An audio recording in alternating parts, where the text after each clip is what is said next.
नमस्कार मित्रों, target the study point में आपका स्वागत है। हम आशा करते हैं आप लोग बेहतर होंगे। मित्रों, यूपी टेट तथा आर ओ की परीक्षा बहुत ही जल्द आयोजित की जाने वाली है। यूपी टेट की परीक्षा 28 नवंबर को तथा आर ओ की परीक्षा 5 दिसंबर को आयोजित की जाएगी। इन दोनों परीक्षाओं में हिंदी से अच्छे खासी मात्रा में क्वेश्चन पूछे जाते हैं। आर ओ में 60 क्वेश्चंस हिंदी के आएंगे तथा यूपी टेट की परीक्षा में 30 क्वेश्चंस हिंदी से आएंगे। तो इन परीक्षाओं को मद्देनज़र रखते हुए हिंदी की प्रैक्टिस सेट की श्रृंखला शुरू की गई है और आप लोग जो है चैनल पे पढ़ने वाले वीडियो को बस अच्छे से देखते रहिए और एग्ज़ाम में आप देखेंगे खुद कि कितने क्वेश्चंस वीडियो से आए हुए हैं। जो भी लोग चैनल से जुड़े थे वो लोग जो है देख ही लिए होंगे कि लोअर पीसीएस मुख्य परीक्षा तथा पीसीएस की परीक्षा में और जूनियर एडेड सहायक अध्यापक भर्ती की परीक्षा में चैनल पे बताए गए वीडियो से कितने क्वेश्चंस मिले हुए हैं। तो चलिए हम बिना समय गंवाए शुरू करते हैं। पहला क्वेश्चन देखिए, विलोम शब्द बताना है। जंगम का विलोम क्या होता है? तो जंगम का विलोम अस्थावर होगा। अगम का सुगम होता है, दुर्गम का सुगम होगा और चंचल का गंभीर होता है। अगला देखिए, विराट का विलोम क्या होगा? तो विराट का विलोम आपका क्या हो जाएगा? क्षुद्र हो जाएगा। अगला क्वेश्चन देखिए, अस्पृश्य का विलोम क्या होता है? अस्पृश्य का विलोम जो है अस्पृश्य हो जाएगा। इप्सित शब्द का विलोम क्या होता है? तो इप्सित का विलोम अनिप्सित होता है। चौथे का क हो जाएगा। अगला देखिए, स्वजाति का विलोम क्या होता है?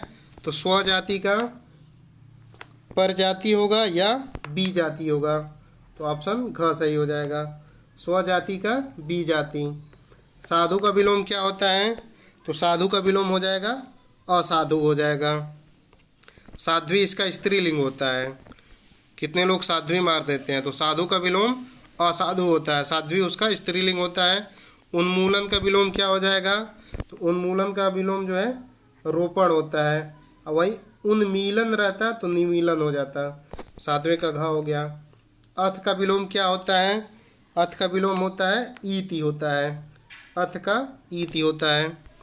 अगला देखिए, वादी का विलोम क्या होता है? तो वादी का विलोम प्रतिवादी होता है। अगला देखिए, निम्नलिखित वाक्यों में से एक वाक्य अशुद्ध है। तो कौन सा अशुद्ध है? काशी सदैव से भारतीय संस्कृति का केंद्र रहा है। तो काशी सदैव से भारतीय संस्कृति का केंद्र रहा है, ये इसमें जो है आपकी अशुद्धि नज़र आ रही है। पहले क्वेश्चन में काशी जो है सदैव भारतीय संस्कृति का केंद्र रहा है, से यहाँ एक्सेस है इसलिए आपका अशुद्ध है। बाकी गांधी जी का चरखा चलाना स्वदेशी का प्रतीक था, सही है। वन जीवन के कष्टों का भय भी सीता को राम के अनुगमन से रोक नहीं सका, ये भी सही है। अपनी कुशल रणनीति से शिवाजी ने विपक्षियों के छक्के छुड़ा दिए, ये भी सही है। अगला देखिए, कौन सा वाक्य शुद्ध है? तो इसमें देखिए कौन सा वाक्य शुद्ध है। आइंस्टीन के पास विलक्षण बुद्धि थी। तो जो बुद्धि होती है उसको विलक्षण कहा जाता है, विलक्षण बुद्धि थी। तो ये ऑप्शन आपका सही हो जाएगा। विचित्र बुद्धि, अलौकिक बुद्धि, दैवीय बुद्धि, ये सब गलत है। तो आइंस्टीन के पास विलक्षण बुद्धि थी। अगला क्वेश्चन देखिए 12 नंबर,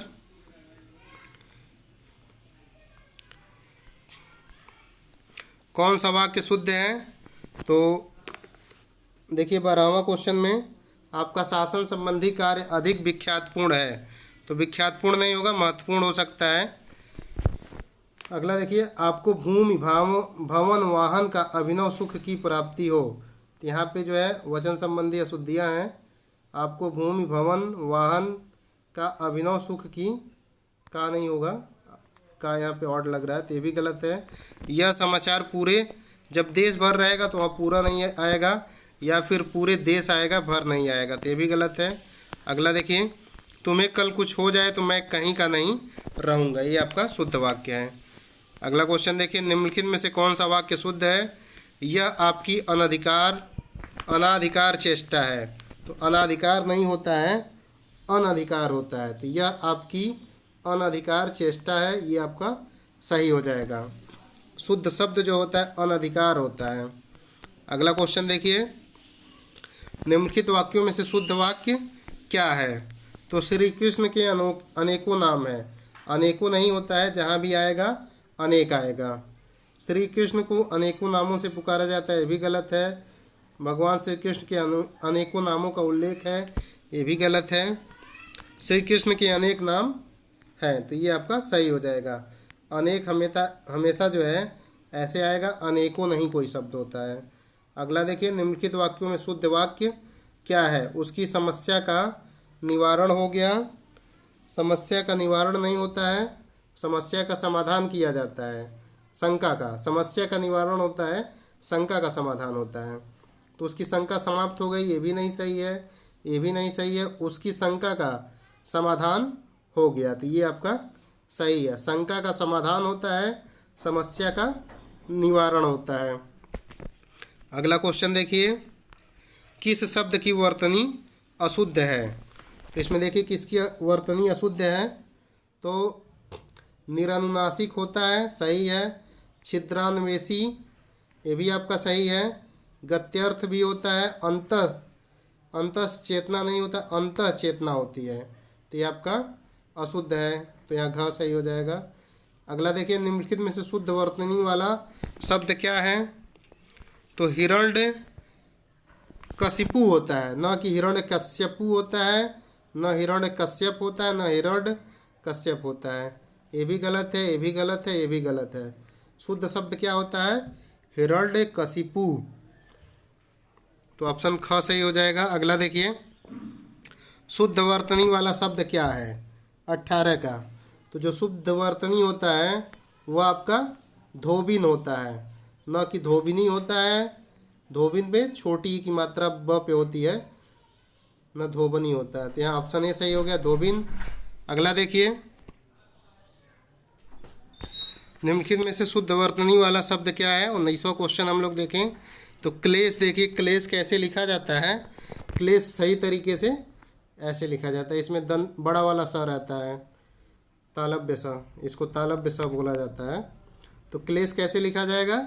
इस तरीके से लिखा जाएगा। 20वां क्वेश्चन देखिए, वर्तनी की दृष्टि से शुद्ध शब्द का चयन करिए।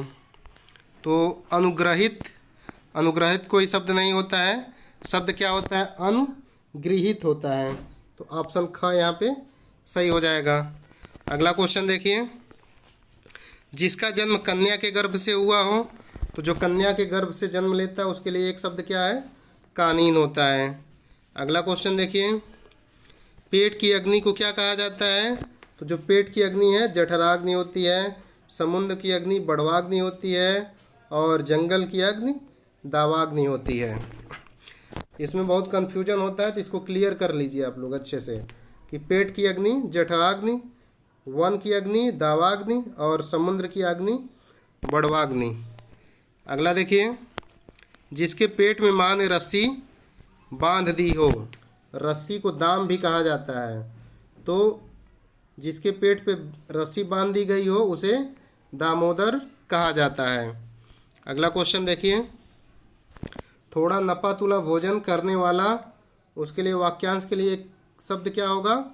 अब देखिए यहाँ मितव्यय, मितव्ययी, मिताहारी, मितहारिन, मिलता जुलता सब कुछ है, लेकिन जो नपा तुला भोजन कहता है उसको मिताहारी कहा जाता है, और जो बहुत कम व्यय करे, जो कंजूस होता है, उसको मितव्ययी कहा जाता है। अगला क्वेश्चन देखिए, जो अपने पद से हटाया गया हो उसे क्या कहा जाता है? पद से हटा दिया गया है, तो पद च्युत हो जाएगा। अगला क्वेश्चन देखिए, इंद्रियों को जीत लिया हो जिसने, उसके लिए एक शब्द क्या होता है वाक्यांश के लिए? इंद्रियों को जीतने वाले को जितेंद्रिय कहा जाता है, या इंद्रिय जीत कहा जाएगा। यहाँ ऑप्शन ख सही हो गया, इंद्रियों को जीतने वाला जितेंद्रिय हो गया, या इंद्रिया जीत भी होता है, इंद्रजीत भी हो जाएगा। जिसका उपचार न हो सके, तो अब यहाँ देखिए, जिसका उपचार न हो सके वह आपका असाध्य होगा, और जिसका उपचार बहुत मुश्किल से हो, चाहे जिसका उपचार कठिनता से हो, वह जो है दुस्साध्य होता है। इन दोनों के अंतर को आप लोग अच्छे से समझ लीजिए कि जिसका उपचार ही ना हो सके वह असाध्य हो गया, और जिसका उपचार मुश्किल से हो, बहुत कठिनाई से, वह दुस्साध्य हो गया। अगला देखिए, जो स्त्री सूर्य भी न देख सके उसको वाक्यांश के लिए एक शब्द क्या होगा? असूर्यपस्या होता है। तो यहाँ पे ऑप्शन घ सही हो जाएगा। रनिवास के कड़े पर्दे में भी रहने वाली स्त्री को जो है असूर्यपस्या कहा जाता है, और जो स्त्री सूर्य भी न देख सके उसको भी असूर्यपस्या कहा जाएगा। अगला देखिए, कनिष्ठिका और मध्यमा के बीच की अंगुली को क्या कहते हैं? अनामिका कहते हैं। ऑप्शन डी हो जाएगा। अनामिका कैसे लिखा जाता है इसको भी देख लीजिए, क्योंकि मिलता जुलता यहाँ पे भी अनामिका, यहाँ पे भी अनामिका, लेकिन शुद्ध वर्तनी अनामिका की ये होती है, मौ पे छोटी की मात्रा। अगला देखिए, जो सब कुछ जानता है, जो सब कुछ जाने उसे क्या कहते हैं? सर्वज्ञ कहते हैं। और जो बहुत कुछ जाने बहुज्ञ हो जाएगा, और जो विद्वान होता है उसको ज्ञानी कहा जा सकता है। जिसे तीनों लोगों का ज्ञान हो वह त्रिकालज्ञ हो जाएगा। अगला क्वेश्चन देखिए 31 नंबर। नीचे दिए गए तत्सम तद्भव शब्दों के युग्म में से कौन सा युग्म त्रुटिपूर्ण है? तो देखिए, तत्सम तद्भव है तो खीर का तत्सम क्या होता है? क्षीर होता है। दही का दधी होता है, दही नहीं होता है, ये आपका गलत है। बाकी घी का घृत होता है, दूध का दुग्ध होता है। यहाँ पे ऑप्शन ख हो गया। एकल शब्द का तद्भव क्या होगा? तो एकल का अकेला होता है, अकेला तद्भव है, और इसका तत्सम क्या हो गया? एकल हो गया। अगला क्वेश्चन देखिए, हल्दी शब्द का तत्सम रूप क्या है? तो हल्दी का हरिद्रा होता है। ऑप्शन ग सही हो गया। नारियल शब्द का तत्सम रूप क्या होगा? तो नारियल का नारिकेल होता है। ऑप्शन ए सही हो गया। अगला देखिए, तत्सम शब्द का चयन करना है, तो इसमें कौन सा तत्सम है? तो यहाँ जो व्याघ्र हो गया यह तत्सम है, बाकी शेर, बब्बर, शेर, बाघ ये क्या है? तद्भव है। मुदरी का तत्सम रूप क्या होता है? तो मुदरी का तत्सम रूप क्या होता है? मुद्रिका होता है। अगला देखिए, दीठी का तत्सम रूप क्या होगा? तो दीठी का दृष्टि होता है, महत्वपूर्ण चीज़ है ये, दीठी का दृष्टि होता है। ये सभी क्वेश्चन पूर्व की परीक्षाओं में पूछे हुए हैं। सिंह शब्द का तत्सम रूप क्या होगा? तो सिंह का जो तत्सम रूप होता है वह श्रृंग होता है। श्रृंग कैसे लिखा जाएगा यहाँ पे अच्छे से देख लीजिए। सिंह का तत्सम रूप श्रृंग हो गया। सिंगार का तत्सम रूप क्या होता है? तो सिंगार ही होता है, लेकिन इसमें लिखने में आपको ध्यान देना पड़ेगा सिंगार लिखा कैसे जाता है। तो ये जो सिगार है, सिंगार, इसका तत्सम रूप श्रृंगार इस तरह से होगा। बाकी सिंह का श्रृंग हो गया है। अगला देखिए, निम्नलिखित में से कौन सा शब्द तद्भव नहीं है? तो द्वार भी आपका तद्भव है। साय जो है, साय जो होता है वह आपका तत्सम होता है। शाम का नहीं, साय, साय भी आपका तद्भव है। गिरस्ती भी तद्भव है, लेकिन पाँव जो है यह आपका तत्सम है, पाद का पाँव होता है। कौन सा शब्द घोड़ा का पर्यायवाची नहीं है? तो घोड़ा का पर्यायवाची देखिए कौन सा नहीं है इसमें। घोड़ा जो है बाज भी होता है, तुरंग भी होता है, हेय भी होता है, लेकिन जो शार्दुल होता है या सिंह का पर्यायवाची है, घोड़े का पर्यायवाची नहीं होगा। रुख का पर्यायवाची शब्द क्या है? तो रुख का पर्यायवाची शब्द क्या हो जाएगा आपका? विपट हो जाएगा। रुख जो है और विपट जो है वृक्ष के पर्यायवाची होते हैं। बाकी प्रसून आपका जो है फूल हो गया, फूल का पर्यायवाची है। अगला देखिए, कौन सा शब्द इंद्र का पर्यायवाची नहीं है? तो इंद्र का पुरंदर भी होता है, मधवा भी होता है, शक्र भी होता है, लेकिन गणाधिपत्य नहीं होता है। ऑप्शन डी हो जाएगा। अगला देखिए, जनार्दन किसका पर्यायवाची है? तो जनार्दन किसको कहा जाता है? आपका विष्णु को जो है जनार्दन कहा जाता है।